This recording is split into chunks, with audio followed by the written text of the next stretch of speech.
Gate করে দেওয়া কথা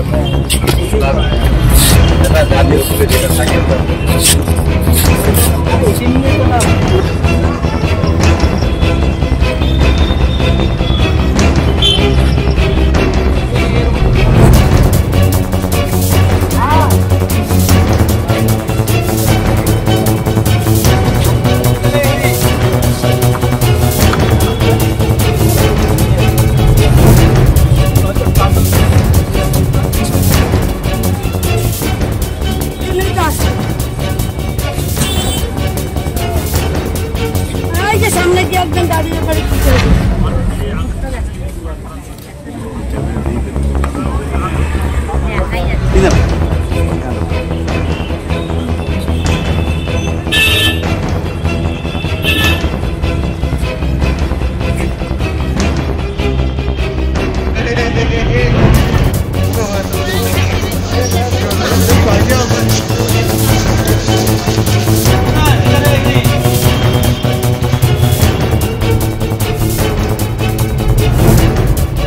কোচবিহারের ঐতিহ্যবাহী সাগরদিঘি থেকে ফের মৃতদেহ উদ্ধারের ঘটনায় চাঞ্চল্য।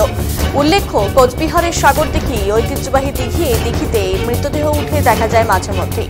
শনিবার ফের কোচবিহার সাগরদিঘি থেকে উঠে এলো এক বৃদ্ধার মৃতদেহ। স্থানীয় সূত্রে জানা যায়, বৃদ্ধ মহিলা হয়তো সকালবেলা মর্নিং ওয়াক করতে সাগরদিঘিতে গিয়েছিলেন। পরবর্তীকালে হয়তো সাগরদিঘিতে হাত পা মুখ ধোয়ার জন্যই দিঘিতে নামে এবং পরবর্তীকালে পা পিছলে হয়তো পড়ে গিয়ে থাকতে পারেন। সেই এলাকার পথচারীরা সর্বপ্রথম ওই মহিলার মৃতদেহ ভেসে উঠতে দেখেন এবং পরবর্তীতে খবর দেওয়া হয় পুলিশকে। পুলিশ এসে মৃতদেহ উদ্ধার করে নিয়ে যায়। মৃত মহিলার নাম উষা রানী ভদ্র। তিনি দেবীবাড়ি লম্বা দিঘির বাসিন্দা ছিলেন।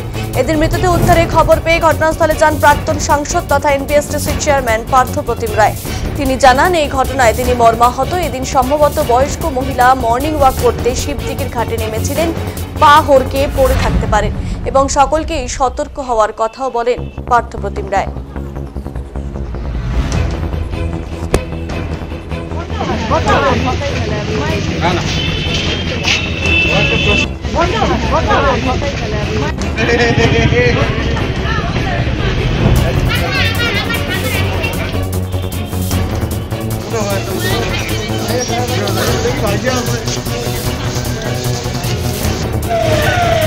আজকে একজন বয়স্কা বৃদ্ধা মা, সম্ভবত তিনি মর্নিং ওয়াক করে শিবদিঘি ঘাটে কোনো কারণে নেমেছেন এবং সেখানে হয়তো পা হড়কে তিনি পড়ে গিয়েছেন এবং তার মৃত্যু হয়েছে।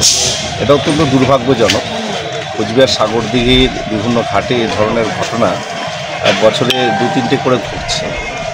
কেন ঘটছে, দায় কার, এ নিয়ে এখন কথা বলার অবকাশ নেই। তবে আমাদের সকলকে সচেতন হতে হবে। যারা আমরা পথচারী বা সকালে প্রাতঃভ্রমণ করি, তাদেরকেও সতর্ক থাকতে হবে যে হঠাৎ করে ঘাটে গিয়ে না নামা, বা এই মুহূর্তে বর্ষাকাল যে ঘাটের সিঁড়িগুলো রয়েছে শ্যাওলা জমে যায়, পিচ্ছিল হয়, আমাদের সকলকে সতর্ক থাকতে হবে।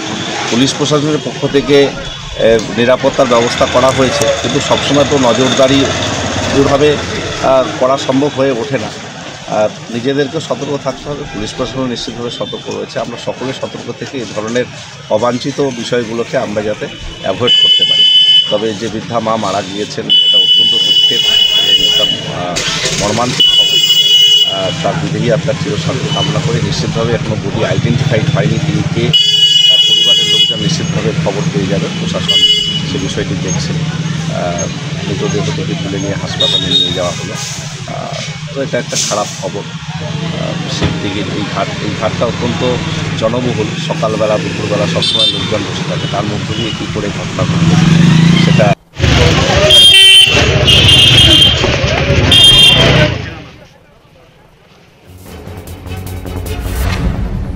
এদিন বিবেক দেবনাথ জানান, খবর পেয়ে ঘটনাস্থলে এসে দেখেন বৃদ্ধ মহিলার দেহ সাগরদিঘিতে পড়ে রয়েছে।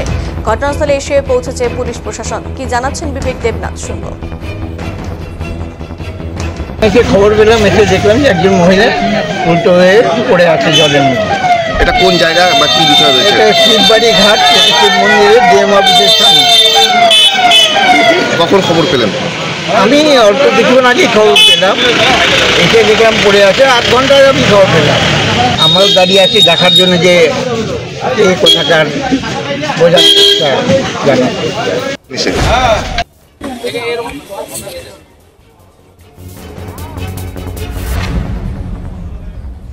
শিবেন্দ্রনাথ রায় জানান, যে কোনো মৃত্যুই দুঃখজনক। সাগরদিঘিতে বারবার মৃতদেহ উদ্ধারের ঘটনায় তিনি মর্মাহত। জনগণ এবং প্রশাসন সকলকে সতর্ক হওয়ার আহ্বান জানান তিনি। যে কোনো মৃত্যুই দুঃখজনক, কিন্তু খুব খারাপ লাগছে যে সাগরদিঘিতে প্রায় 2 মাস 3 মাস অন্তর অন্তর এরকম হচ্ছে মানুষের মৃতদেহ পাওয়া যায়। এটাই প্রতিরোধ করতে গেলে হচ্ছে সাগরদিঘিতে নজরদারি বাড়াতে হবে।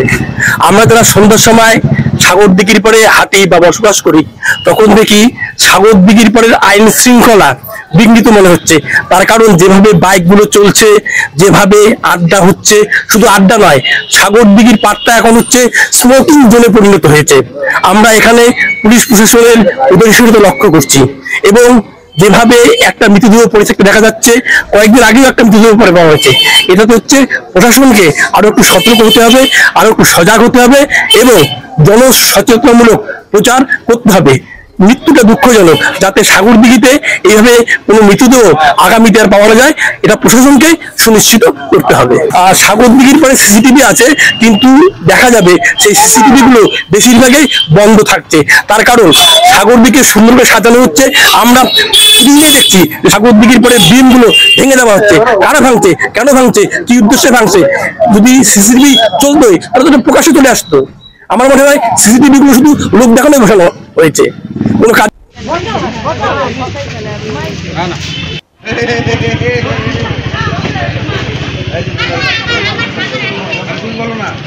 বলো